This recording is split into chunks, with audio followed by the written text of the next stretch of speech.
تماشاوان و بینرین تلویزیون آرکی اف دمه و همو دمه و هر خیر و خوشی بن. از احمد صوفی ما بوره پروگرام هپیوین آرکی ده و مهوان ما ماموستا آلدار خلیل اندام دسته ریوبریای جیواکا دموکرات تفدمه ام بهفرا لسر لفهاتنا كل دهو که بوید نابرا انجمن اجتماعی کردی ده و دسته ریوبریا جیواکا دموکرات تفدمه ده گلو اف لفهاتنا هنی بچرنگی بچشوازی لسر خاكي بتجيب به أما فا برسا وقالك برسندي جي ماموستا آلدار خليل بكن ماموستا بخير هاتي سپاس ماموستا هون لدهوكي لسر چند خالا لف هاتن آواكرنا لفقرك سياسي آواكرنا هيزكا براواني ريفبريا دمكي شوازي في ريفبريا دمكي چه خوزي تكاريبات جمرة لسر في لف هاتنا هني بكرتي بأخفي براستي في برخوداني هشتكو برزگريكا كرد ایدی سینوریان روجاوا و سینوری کردستانیش در باز که به پرزگریه که آستانا نتوید وره گفتگو کردن قهرمانتی و فداکاریا گو شروانی نیا پگویا پجی ملت می کوبانی هر وها پشتگیریا ملت می لحر شهر پرچه کردستانی حرسی پرچه دنو در وی ولات و الحمد وره چالاکین گو پیک هاتن افتف بون هیزک گو درفته کی دیروکیج مر با آفرینه پیوست بکه گو ام دی سال لهواتنه کی بگرن تا کوم وی فرصتا دیروکیا گو چی وی امش دست خبر ندن انجام گوجه درکد سه خالان دا بون یعنی جام بیجن سه محور یه کمین واجی پرساوی کر مرجعیه یعنی جی لیوگرک کرد لیوگرک کرد جبو چی پیوستی جر هادیتن انا یک جدر ودلی بنر دکار وی بیج یعنی وار و بریا خسریا دموکراتیک هیه ریوبریک ما کرده های ماجبوش لیو گرک گرک افور زلال کردن حتی گم کاربن راستیا وی لیو گری جناس بکن جبر ریوبریا خسریا دموکراتیک ریوبریا هرم تهیه یا روجاوا تهیه ریوبریا کی عرب تدنه سوریانی تدنه آشوری تدنه هن پارتی کرد نافدنه حتی کسایت انسر بخود نافدنه او اراده هرم به توحید دیار کردن بریود به کار بریود به لام وک بشه کرد وک مالا کرد پیوست هندره مدجی جبلی خدمتکاری و خباتن گو اف دسته ناواره و برید کاری خود کن جبلی و گرک کرد ناوا خود تایبتی سیاست کرد و چاوابه مینا کس بیجم یعنی مثلا سبه هزکی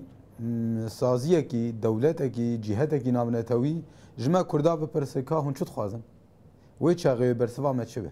مانه دوی ام کرد بینگل هف شی ورا خو بکن ام بیجن برسوا ما اف یان جی د روجاوا د لکردستان تشتک چی بو ام چاو هلوزدینن هلوزتک سیاسی دوی جی کی مهب ام تید شی ورا خو بکن یان جی تجنه هنا ام دخوازن ببدن ویری و بریا خو انگو به زمانی گشتی جرد بیجن حکومتک ما هی ام دخوازن اف حکومت اما د فلان مجاری ده وی بریاری بستینه گرک چه شاش گو هگرم بیش هم هر پارتیه که کرد رالی کی ده ج حکومت بیش کاوی بک وی بک نا ام تف بینگل هف دجی کی ده ام بریار خو بکنیک نونری می کردیه گود ناوی حکومت دهن یا خسریا دموکراتیک ده دبن نونری متوا ادینا بنونری پارتی آخر ما مستم کان ویدی بیشن اولی وگره هنیا که هن لب هاتین لی وگری تایبت بکردا وگریدایه نبوا بشندی و بکاتندی که دروجاوای کردستان ندجین اولی وگری و تبلی خواناکه راست آ کردایی و ایشی خوش کار خدمت و خبات حکومت ناینه او لی وگره سیاسی استراتیجیا کردا دیار کرن لی دما بو مجارن تدیانا وک وزارت آن ام دیجن هیئت دستی بزمانی گشتی جردن وزارت او وزارتانا هر کاری خود که خبات خود که دبه گونونری و پارتی لیبن نونری پارتی کدم به یک عرب به یک سوریان به یک آشوری به یک کرد به او خبات خود گوری امور اداری دمشاندن لی ام کرد ام سیاست خو دناوی لی وگرد دکنیک ما مستلور یعنی مترسینک پیدا دبه هر لایق جوا کسی کلاب هاتین هر گوتنه کی وکو خوش روه بکن تایبت سر به ریدبریا دمکیه کو هاتی آواکرن قالوا او كانتون بمين كانتون عفرين كوبان جزيره وك هاتي فهم كرن كو ريفبريك تواي كوفا دبر تبا بها جردن يك ريفبريج عفرين كوبان جزير يك نافي وري ناف كرن دیتنا جواکا دموکرات چرنگی شیوه ده ریوبریا هنید نیر أنا ريفبريا خسريا ديمقراطيك نموذجة كموديلة كديمقراطيك أم دخوازن د رجلات أنا فين تبي بيش كذا حتى دم بيش والجهاني جبلا بجبر طبعا شواي دم شر الجهاني ده موديل دولة قومي بيتر دركتن بيش إدي هر كسي دوي دم ده چه آماده كاري هبون خلقوري وي آماده كر أنا أو موديلا جوبري هبو كتنگاي ده معنیش بوی وای رجلات آن همین تفکتی نوا شر و دکتاتورین سرولات خویان جی رژیم گوهن هلدوشینن جبو چه جبرگو او مدل ایدی دمه قدیا مجبور تل بدیله کی بگر آنش خو جداهیا ما و وان تفگرندن ای معارضه و ای وکیدن اوه او دبیجن مدل بری هی برا بمینه ام نظام تنه بگوهرن ام دبین او مدل گو نظام لسر و تف نظام تف دبی بگوهرتن ام نگوهرن از یکی کردی تیخم دوسا نظام ده دیسو همان پرسگریک دوام بکه جبر سیستما گو ریوبریت که سیستما کی جدایی ام دخوازن ام مدل به مدل که جبو چاره سریه جبو ما کرداجی جبو پیکاتیه دنجی جبو توای سوریه ام و مدل اگو چه بو وقت سرکفتنه که جبو کردا حساب جبو و تشتی گو حتانا پیکاتنه ام وانا بجار کرانا کن لی امکارن پیشخن جبر ام مدل دمام آواد کن حمد تشتي انا نه تمامه ما دروشه که آلوز دی سوری ناوا خرابیه دی ناوا ویرانه دی ناوا شر دی ناوا چنبره دی ناوا حصار دی لگور امکانین گوهنه ما گاوک آویتی بروی مدیره و او گاوک ما آویتی شرط و مرجن هنه مثلا انا جکوبانی حتی افرینه کی کار هروبه جکوبانی حتی جزیره کی کار هروبه يعني روشك هي ایدی ام تنه شعارات مزن بابجن ومنکارم پیک بینن ناولا دوسا ازویب کم تشتي جو اسكارم انا ازبكم او تشتي جو ام بكن جمرد مال جمرد مينت دبي ميراثك دست مد دستي ملتي مد اف موديل اغوانا هات افاكرن او جي اف 3 سالوني انخاباتك جبوي هات كرن اف 2 سال ايريش سرمتين كرنج برغو ما موديلك وها ام اواتكن سيستما ايجو جلدجي كردا قبول ناكن لدوي فيمان ما تشكر ما قلت تمام ام موديل ما انا وسع افاكر ما افكاري بو كربا ما شخواه خسريا ديمقراطيك يك روجاوا يك روجاوا كردستاني ما حتى جارنا هناك دزگهن راگاندن وسا وك انتي بروباغندا ام دبيجن يعني الدجي ويت گوتن وا روجاوا پرچكرن بريم شخو بري 4 پرچون وانجي 3 پرچن دري راستي ناوه انا واقعك هي مقرك مرا بيچكي لغوري تدي مثالك ما كردايد بالغوري الحيف اخوني خدريج بك انا واقعك هي لغوري في واقعي ام دكارن ريفبريا خو لجزيره برنگه کی هفگرتی بده مشاندن ام بمشینن ام کارن لکوبانه مشین ام کارن لعفرینه مشینن ما چکر بو وقت تدبیر اویش بوج ناونده که ببره وبرن ما منسقیاک آوا کربو منسقیا حرسی کانتونان انا او منسقی هی اگر و شوپاند بجانا داخیانی وان درد کوین شیورا خود کن تشتا لی دم پیش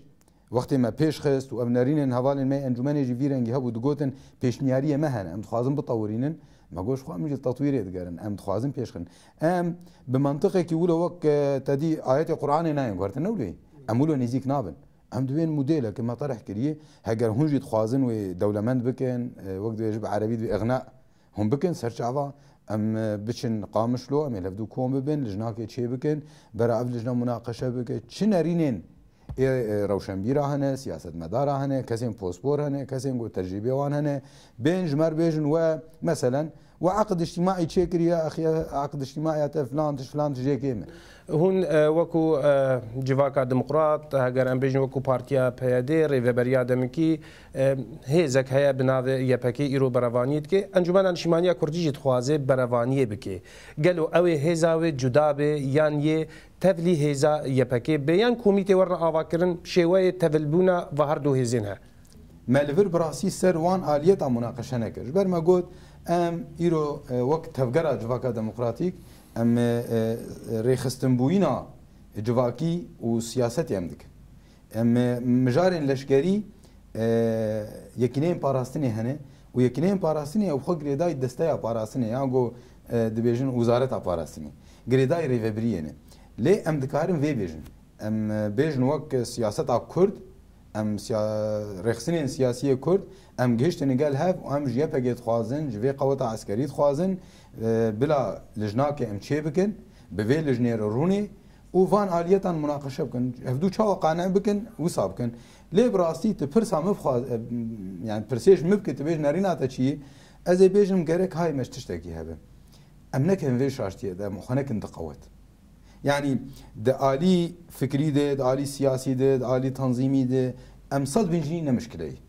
em sed bin dewlemendî çê dibe lê di alî eskerî de em bibin di do xeter ji bo çi di siyasetê di nerîna min û te neyek em hevdûr munaqeşe bikin tiştê xwe ji hev re bêjin dîayeta xwe bikin ez ê her min civîna çê bikim tê civîna çêke ez ê nedewata çêkim tê nedewata çêke ez ê mesîra bikim tê bike xebat e yani jiyan wisa yî dewlemendiyek e lê di a eskerî de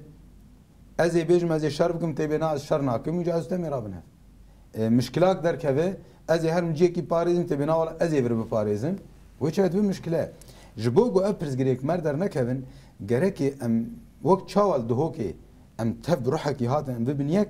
gerekî yekîtiya qeweta me eskerî esas be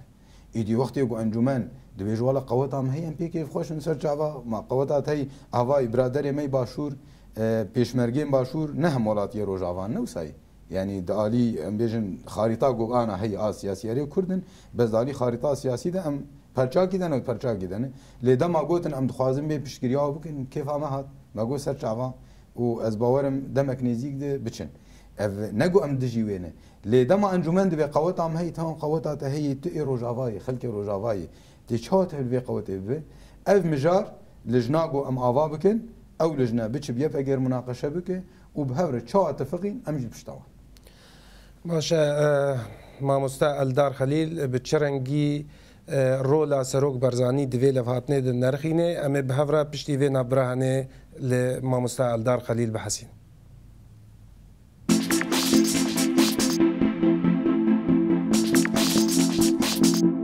Temaşevanê hêja cardî demê we baş bê. Mamosta berî navbirê me pirs kir ka gelo مامۆستا ئەلدار خەلیل ئەندامێ دەستەیە ڕێڤەبەریya civaka demokrat çi rengî rola Serok Barzanî divê levhatnê de herwiha pêvajoya îro di nêv Kurda de tê ajotin çi rengî nerexîne. Bi rastî piştî bûyerên Mûsil û Şingalê îdî rastiyek derket ortê. Ew jî ew em çi qoysî perçeyên cuda bin jî çi qoysî cudahî hebe jî lê dijminê me yek û xeteriya ser me jî yek. مثلا دما شنگالê milletê me ket xeteriyê û beramberî komkujiyan di navayê xeteriyê jiyan dikir ji Rojavayê Kurdistanê bêyî gog em têkevna tu hesaba tevî got em di rewşekî zehmet jî debûn şer bû wekî din bû imkanê me jî kêm bûn lê me korîdorek me merrek vekir û derdorî 150,000 insanê me yî Şengalê derbasî Rojava kirin ji Rojava jî piranî wan vegeriyan Başûrê Kurdistanê ji wê çaxê vir de giringiya gog em di nava hevkariyekê de bin di nava têkiliyekê xurt debin derket ortê li ser vê bingehê nêzîkatî baş çêbûn û karên hevbeş jî hatin meşandin û heta roja îro ji wê rojê û heta niha YPG YPJ û pêşmerge bi hev re li Rebîa û li derdorî wê û heta li Şingalê di pir devera di mewziya di bi hev re şer kirin vê bingehek amade kir gog hîna bêtir têkilî pêşkevin di encama wê de birêz Serokê Herêmê birêz Mesûd Barzanî jî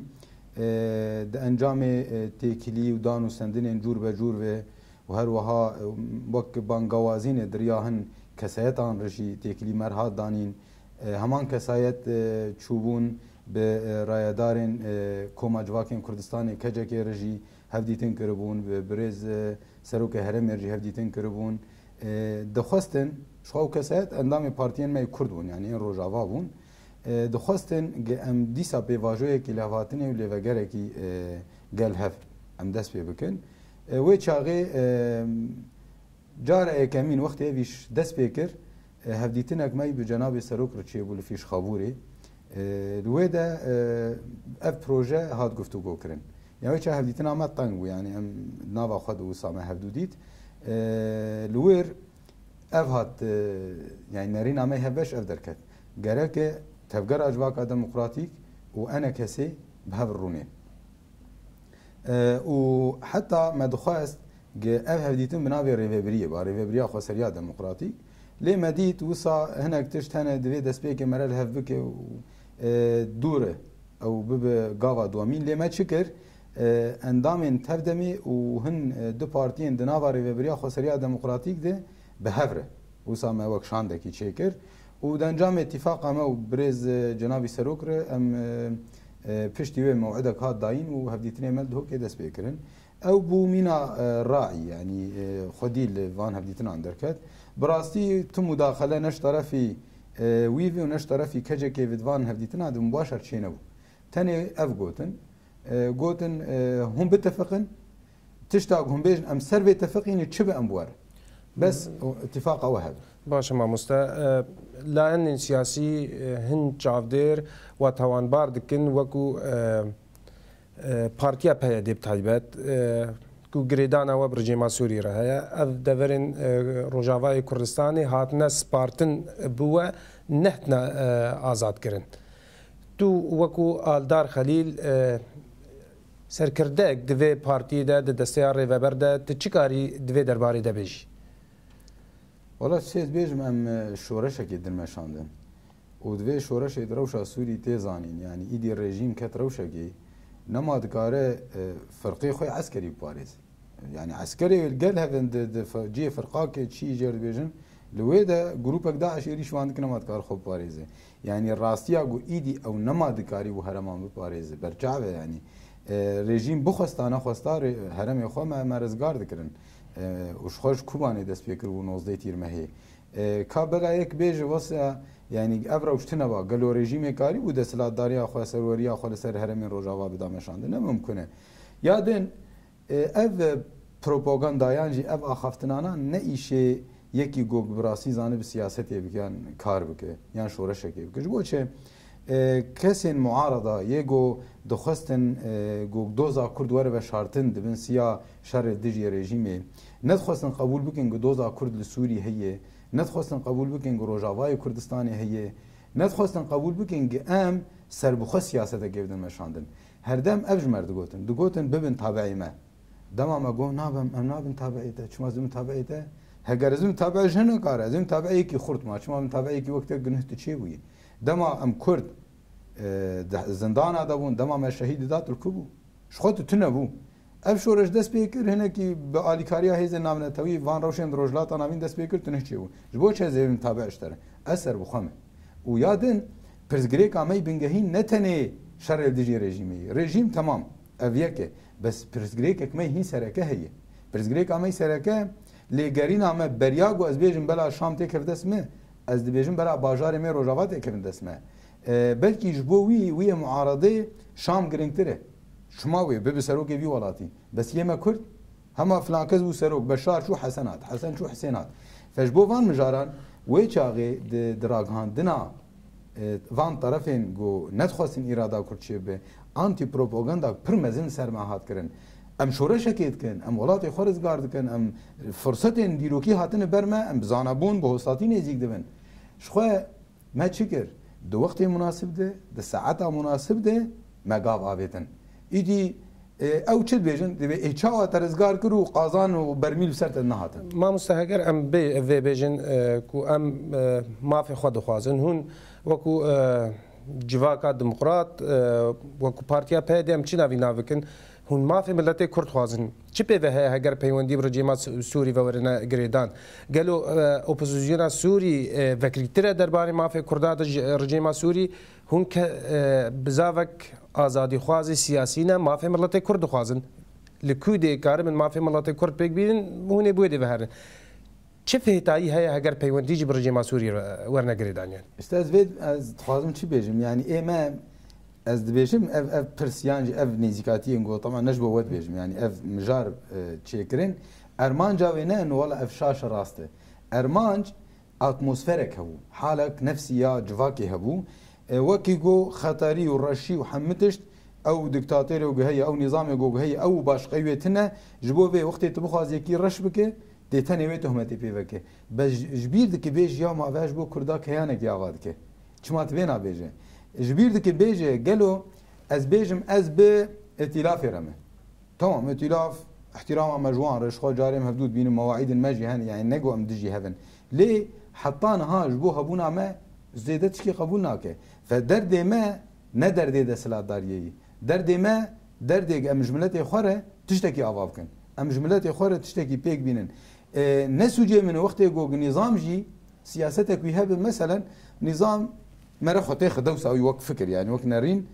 او جنر مصلحاوي جوج دمكي دغو ادلب ودرعا وحمص وحما وحمد الدجي يرابونه كرداجي الدجي خدرخه او يجي بيغومان سياستك يوصى بد مشاندن وكانه فازو كردان الدجي هبن لامجي هجر امزانه بن ام في فرصه يشخر بكار بين ماجبوش ام يخو بكن وك بري حرتم كردا وساد كر حرتم خفدات كرن و شهيد خستن و كشتي چيدون بريندار چيدون کوچبر دبون و داويا داي برهم هنه كيدن دخارن نافي جاري ام شخورن كي يعني كيرهاتي بن وقت بيجي واز باور ما وكرد وحتى لسر زماني برسازي وشاندين نافنتوي جيغو مديتن بركسادغو دغويه هرب عاقل دركتهم بون بسوريا ده دغوا كردا وخوجي باراست ودنابر شخور كيانك جي تشيكر وبنغها كيانك تشيكر ايدي بچ طريقه تشيكر امهم النتيجه وهي لاو تشتي وسا يعني مستوى مناقشه وسا تني داخل اصلا ولا تكليا فيرو تكليا فير يعني اوان نت تشتكي مناقشه بكنيدي ما مستا بري دمكي بريار ريفبريا دمكي دركت سر لشكريانا چاري او لشكريانا چاري بيجن شورش هذا او لشكريانا چاري بجي نابه او هلشت كوغلك خورتن ما لروجاواي كردستاني دروي سينورا باز بدن جبر ابريار جاليكي دركتيا نا بريارا همو كردابو آلدار خلیل دوی درباره هنه ده کاری چیز مرا بیجه سر مثلا لشکریان چاری او خوانا به مافی پاراستنی یعنی پاراستنا خسر بله بریار جری و بریا خسریا دموکراتیک درک اوری و بری 11 پارتی کرد دیدن 11 پارتی پی دی یک جوان پارتیایی و عربش دیدن سوریانش دیدن مجلس رصد یک کسی بیکتی افساد یک از تخمین دکم یا 3 یا 4 تنه پیدا و تردم میتیدن ایدن تر دروی و تفکرامنه لی حمد شدین علی کی جارنا دروش طبیعی ده راست وقت کرم کرگو دروش طبیعی مره بین اخفرت که مرد به انسان برا قناعت اوی چه برا باوری اوی چه هدي حتى بعلمه بس انا نوصاي انا ايريش جران هي انا هبون وتنبونه تذكر بيج ولا كامل قوري اصول حركات بكن بس داعش وك اصول حركات ناكه يعني او ايريش ديك تخواز تنبكه فيري فبري اب مناقشه كر يعني قلت ازبر تنبوني بدچم دفي اشخره باراسنا خو خرد بكم ايديف قانون جبرجو نبدل هنك حساب وشكرن اساسا اف قانون لو بتشكي دراستيا ود هناك التحريف جيكتي تشا دراغ هاندني ده ميناك نغوتي برا هر كسبه غوتي حر معلوماتك ياك او يكاجي بي پرورداك ببينه شش مهن ونار جي جبهه پیش جبوچه انا ان يبغي اي فدائي او دبن وقت وحدات خاصه ايما يبغي يبغينا افانا فدائيه منه فداكر نقولتنا ام فدائيه في ملتي شر لكودر كيف درن جبهه پیش او طوعي هاتنا ليه برزغريك انات كودي او انسان طوعي انا دسينوري هندري باجير ده لناف مقراتا ناف دفران سكنن جبو مجبور باجير جي باريزن ريفبريه چه قلت قول دوساق او يبقى قهرمان يا قلت كار جبهه شربكه دوساق امويل جبهه باش بهيرن براف خورتين ما ين لمالي لفان هندري باجير لجينا بسكنن جيوان يبقى بگرن يبقى آماده بچی جبهه پیش انا گوسانه که مثلا يبقى حمقه وقت اخوش باجارا درخه لدردوري باجير و بچی جبهه پیش دردوري باجير کی پاريزه کس نامینه ويجاغي مفخخات كاميون سياره تقين حمتش دزي طالان کرن وي باجاري ما تشبه ويجاي تشبه امي برامبري دجمنه در و شر بكن دجمنه ايجاد هندر دل مخن لملت مخن جبوگو ملت مخو پاريز زارو که نوی گرک یو پاريزن جيبه قوتها كوي وسع حجمارين قريبه مدر بقرتا ولا بلكي اف تشت انا ويب قوتا برا كسم مبني ما مستا بو اف ركفتنا هنيجي اف لفاتنا هنيجي بجيب gelek girtiyên siyasî hene ji layê